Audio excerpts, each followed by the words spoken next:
Welcome to Highfield Think Tank TV. I'm Kasoma Farouk of Uganda. Our mission on this platform is beyond this planet.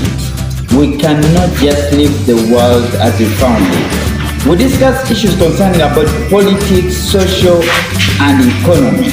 Now, the hard question today in our rare debate. Africa is claiming that it's independent. We realize that Uganda got its independence 1962, Ghana 1957. Of course, we see countries like, of course, Nigeria getting their independence, Rwanda 1959. But the hard question is, are African countries independent today? Because we cannot just organize celebrations of independence when we are not independent. So this is the critical issue. I'm here with one of the great debaters.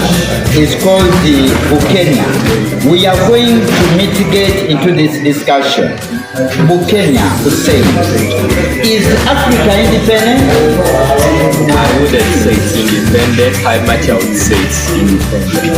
Okay, but you are like confusing the viewers.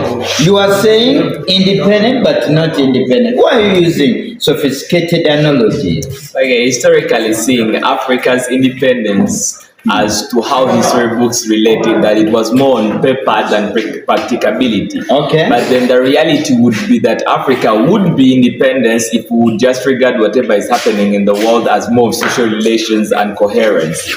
For example, when you try to drive it in the war of neocolonialism, saying Africa is not independent with that, it's the fact that saying that we're having multinational companies, the language we use is not ours, and at the same time we're trying to say that all these things the whites are just influencing us. But on the long run, we still see that Africans benefit from the things we get from them. So I would say Africans are independent, are independent at a side and at a hand, whereby, because since we are seeing that all these things sometimes nowadays, because African countries we realize what was happening, now it's more of a win-win policy. Coca-Cola is in my country, they sell me soda, I give them some land, and I still tax them. In the end, we all win, whereby I'm not going to just say that they are just in my land, I'm not taxing them. Vis-a-vis using that logic of saying that these companies are in us. Historically seeing that all the African countries, because of saying that maybe they don't want to engage themselves in the Cold War politics and what, decided to make their own non-allied movement.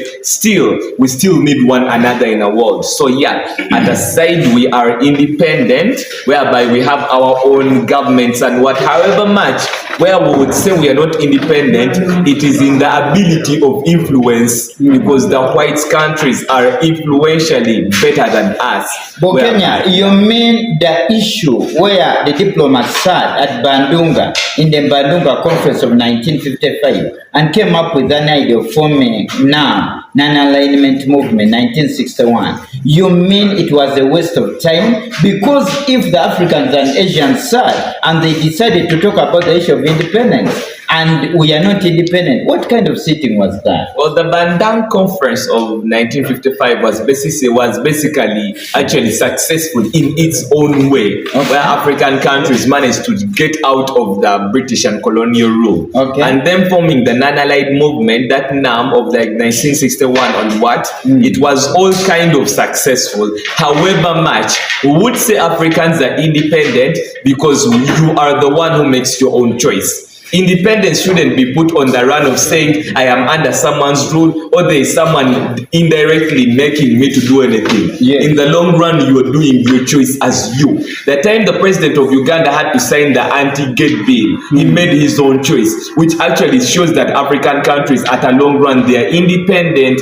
So where you would come and say that we are not independent, saying that we are having the whites indirectly ruling us, if it were them indirectly ruling us, you would see them bringing more of their long ties, but it's like more of international relations. What I wouldn't want people to do is to confuse international diplomacy and independence. International diplomacy is different and independence is different. Okay, thank you very much, Hussein. Viewers, we are going to go deep into this